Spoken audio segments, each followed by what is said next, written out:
Hello guys. तर finally आज मी जाणार आहे सोलो ट्रिपसाठी मुंबई. आणि चेहऱ्यावरून तुम्ही समजू शकता आनंद. लय जास्त शब्द नाहीत. फायनली घरचे हो बोलले आणि मी तर खुशीत मस्तपैकी मी पोटभर जेवण करून घेतलं आणि निघाले. ही माझी मम्मी मला बाय करायला आले आणि पप्पा रोडपर्यंत आले आणि मला रिक्षा करून दिली. मग मी रिक्षामध्ये बसले आणि मी पोहोचले बसस्टँडवर गेले. तर शेवटची मलकापूर जाणारी बस माझ्या डोळ्यासमोरून निघाली होती, म्हणून मी पळत गेले आणि कंडक्टरला रिक्वेस्ट केली आणि मी त्याच बसमध्ये बसले आणि मलकापूर पोहोचले. तर तिथं तुम्ही बघू शकता, तिथं कोणीच नव्हतं, एकदम मोजकेच लोक होते आणि मला वेळ होता ट्रेनला. म्हणून मी विचार केला की रिक्षाने न जाता आपण चालत जाऊ आणि रस्त्याने आपल्याला काहीतरी थंड वगैरे खाता येईल. आणि त्याच प्रकारे जसा विचार केला होता तसं मला कुल्फी खायला भेटली आणि मग मी गेले स्टेशन. काहीच प्लॅन नसताना अचानक दुपारी मी म्हटलं की मी मुंबई जाते आणि संध्याकाळी मी घरातून निघाले. त्याच्यामुळे रिझर्वेशनचा प्रश्नच येत नाही. गेल्या मी तिकीट काढलं.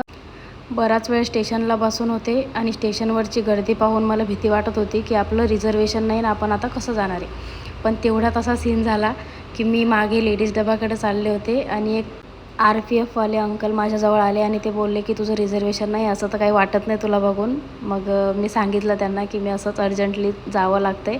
तर त्यांनी लिटरली मला त्यांचं सीट दिलं बाई आणि मी मस्तपैकी झोपून मुंबई गेले. बराच वेळ त्या RPF काकासोबत मी गप्पा केल्या आणि तेही जय भीमवाले निघाले. माझ्या हातावरची बाबासाहेबांची सिग्नेचर पाहून त्यांनी विषय स्टार्ट केला. मग मी त्यांना सांगितलं मी सिंगर आहे वगैरे आणि मी पोहोचले finally Mumbai. So good morning Mumbai. एकदम भारी असा व्ह्यू तिथे गेल्या भेटला. मस्त असं फ्रेश वाटत होतं आणि मी पोहोचले कुर्ला स्टेशन पोहोचले आणि मला म्हणजे असं अपेक्षितच नव्हतं की मी सगळं काही विसरू शकते. कारण 1 वर्षानंतर मी आज मुंबईमध्ये आले.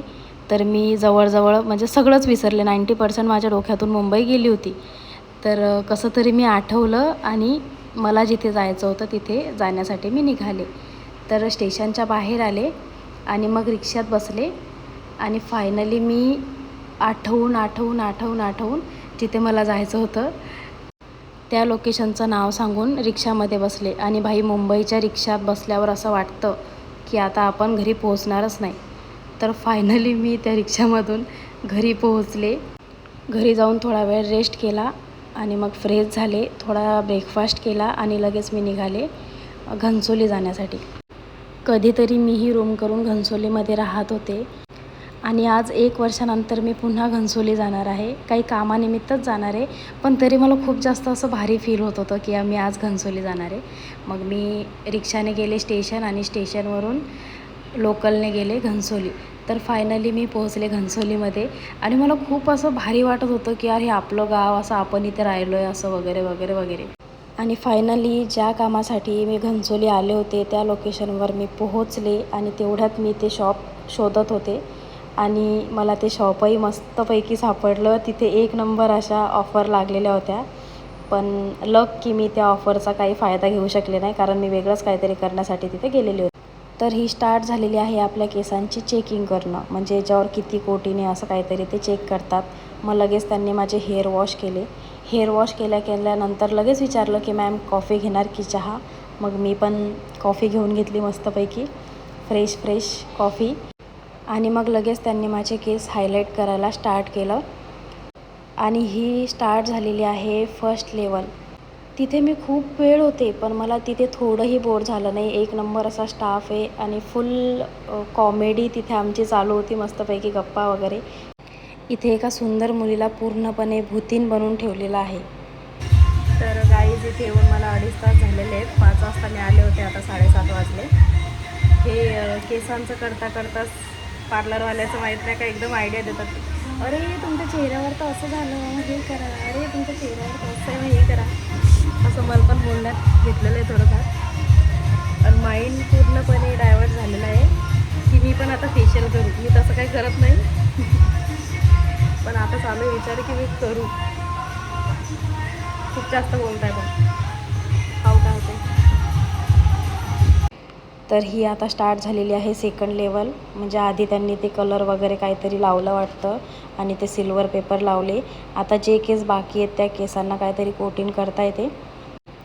तर अशा 4-5 वेळेस त्यांनी वेगळ्या वेगळ्या लेअर माझ्या केसांवर लावल्या आणि 4-5 वेळेस हेअर वॉशही केले.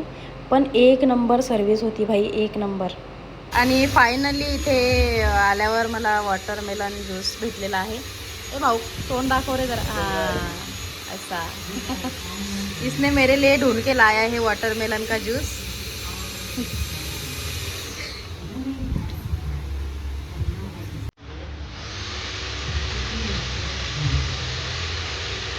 अरे भाई वो उसका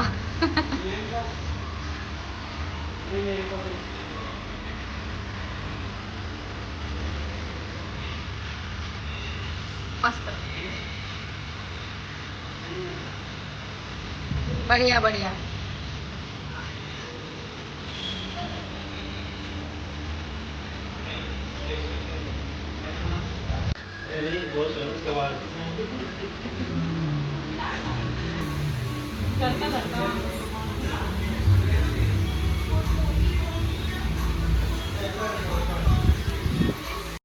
आणि आता स्टार्ट झालेलं आहे हेअर वॉश करणं हायलाईट नंतर. आणि तुम्ही बघू शकता किती भारी दिसतंय. म्हणजे हे बघून माझी एक्साइटमेंट इतकी जास्त वाढत होती की माझं पूर्ण लक्ष माझ्या व्हिडिओमध्ये होतं. मग त्यांनी मस्तपैकी असे हेअर वॉश केले, काहीतरी 2-4 प्रकार त्याच्यामध्ये मिक्स केले. असं लिक्विड बनवलं जसं की ते निरम्याचं पाणी दिसत होतं, पण त्याची स्मेल भाई लय भारी येत होती. हे काहीतरी निरम्याचं पाणी होतं असं मी म्हणते, पण त्या पाण्यासाठी भाई लय मोठे पैसे गेलेत आज. जेवढी मी सेविंग केली होती ना टोटली मी तिथं खर्च करून आलेली आहे. तर मस्तपैकी हेअर वॉश करून पुन्हा त्यांनी काहीतरी लावायला चालू केलं माझ्या केसांना. तर फायनली केसांचा आता 6वी-7वी स्टेप लावलेली आहे. परेशान झाले मी. 6वी-7वी लेअर लावलेली केसाला काहीतरी. आणि हे होईपर्यंत आता मी करणार आहे फेशियल. आणि ही दीदी बघा किती मस्त ग्लो करते विदाउट फिल्टर, इतकी भारी दिसून राहिली. तर ती नेपाळची आहे ना, नेपाळचे. वो नेपाल से है और वो मेरी और वो मेरे और वो मेरा फेशियल करने वाले हैं. तर हा आहे माझ्या लाईफमधला पहिला एक्सपिरियन्स फेशियलचा. म्हणजे मी आधी असं काही फेशियल केलेलं नाही. आज ट्राय करू आपण कसं होतं. A few inches later. आणि 1.5 तासानंतर तुम्ही माझी स्किन बघू शकता. मस्त असं फेशियल केलेलं आहे दीदीने. आता लवकर घाईघाईमध्ये जायचं आहे कारण लास्ट ट्रेन पण चालली जाईल. एक 10-15 मिनटामध्ये ट्रेन आहे. त्याच्यामध्ये अजून हेअर वॉश करायचे बाकी आहेत आणि हेअर कट पण बाकी आहे. सो मी फास्ट करेंगे.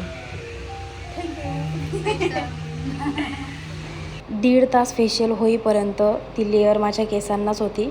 आणि फायनली आता लास्ट टाईम हेअर वॉश करणार आहेत. मी आधीच विचारलं की आता बस झाला, आता मी एकदम थकून गेली आहे. तर हे लास्ट टाईम हेअर वॉश करताय आणि मग फायनल लुक तुम्हाला बघायला मिळेल. हेअर वॉश करून झाल्यानंतर लगेच त्यांनी हेअर ड्राय करायला स्टार्ट केलं.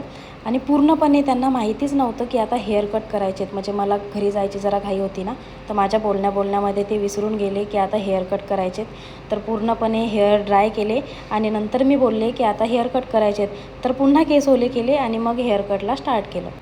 तर मी त्यांना अशी काहीच आयडिया दिली नाही की मला असं पाहिजे की तसं पाहिजे. कारण हायलाईटवरून मला लक्षात आलं की त्यांचं काम कसं आहे. त्याच्यामुळे मी त्यांना सांगितलं की तुम्हाला जसं ठीक वाटेल तसं तुम्ही मला बेस्टमधून बेस्ट हेअर कट करून द्या. आणि लिटरली भाई मी पहिल्यांदा पाहिलं की एखादा मुलगा 9 ते 10 मिनटामध्ये एवढी भारी हेअर कट करतो आहे आणि एवढ्या कॉन्फिडन्सली केस कापत होता की तो कापताना मला असं वाटत होतं की नाही भाई आता मी लय भारी दिसणार आहे आणि हा मुलगा आपलं टोटली लुक चेंज करून राहील. आणि तसंच काही झालं. म्हणजे अपेक्षेपेक्षा खूप चांगलं काम तिथे केलं. तिथे मसाज वगैरे पण म्हणजे प्रत्येक वेळेस जेव्हा हेअर वॉश केले तेव्हा त्यांनी मला मसाज दिली. खूप भारी असं म्हणजे अपेक्षेपेक्षा भारी तिथे सगळं करून भेटलं. आणि स्टाफ तर एक नंबर आहे. म्हणजे बोर व्हायचं कामच नाही. मी पण त्यांच्यासोबत मस्तपैकी फ्रेंडली झाले होते. आम्ही बऱ्याच इकडच्या तिकडच्या गप्पा मजाक वगैरे करत 7 तास घालवले. मी तिथे इंटर झाले होते 4:45 वाजता आणि मी पार्लरच्या बाहेर निघाले रात्री 12 वाजता जेव्हा माझी लास्ट ट्रेन होती. आणि ती ट्रेन जर अजून थोडी लेट असती तर मी अजूनही लेट झालेच असते, कारण मला अजून काहीतरी करायची इच्छा अजून होत होती की भाई इथं भारी काम करताय तर आपण अजूनही काही करून घेऊ. पण नशीब की लास्ट ट्रेन होती म्हणून मला निघावं लागलं. पण माझं फायनल जे लूक केलं ना बाई, एक नंबर डायरेक्ट, म्हणजे एकदम भारी. मला असं वाटतच नव्हतं आरशात बघून की ही मी आहे. और अभी तो रुको, क्लाइमैक्स अभी बाकी है. तर तुम्ही माझं हे फायनल लूक बघू शकता. टोटली लूक चेंज करून ठेवलेला आहे. एक नंबर असा कलर आलेला आहे केसांना. जर कोणाला हायलाईट्स करायचे असतील किंवा हेअर कट करायचे असतील किंवा फेशियल करायचं असेल, हायड्रा फेशियल असेल, साधं O3चं फेशियल असेल किंवा कोरियन फेशियल असेल, तुम्ही कोणतंही फेशियल करायचं असेल तर इथे येऊ शकता.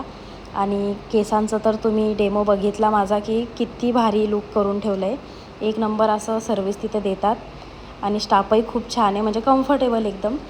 तर ज्यांना कोणाला जायचं असेल तर हे आहे घनसोलीमध्ये डीमार्टजवळ. पार्लरचं नाव काहीतरी स्काय असं काहीतरी आहे, कारण आता माझ्या लक्षात राहिलेलं नाही. तर फायनली 10-15 मिनिटमध्ये आम्ही हेअरकट केले मस्तपैकी आणि आता मी चालले, कारण 6 मिनिटात ट्रेन आहे. Bye bye. सलूनवाल्याला स्टेशनला सोडायला लावते बाई.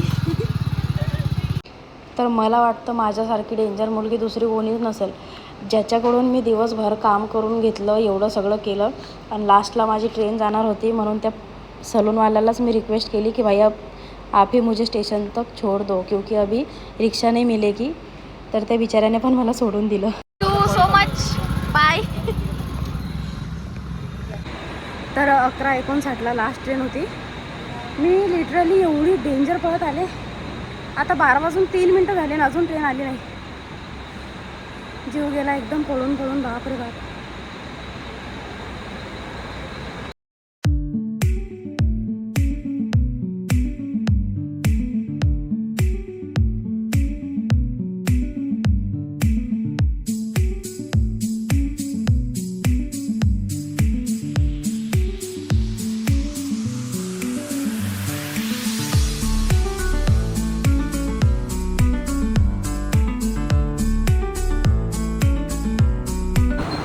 याचबरोबर रात्री 12:30 वाजता मी कहाणीमध्ये ट्विस्ट आणलेला आहे. मला गोवंडीमध्ये उतरायचं होतं आणि मी बाहेर पाहिलं की स्टेशन आलं गोवंडी, तेवढ्यात गाडी चालू झाली. तर मी काय उतरायची हिंमत केली नाही. तर मी एक स्टेशन पुढं आले, चेंबूर. पण थँक गॉड की इथून गाडी आहे लगेच 2 मिनटामध्ये, नाही तर आज 12 वाजणार होते मोबाईलच्या नादात.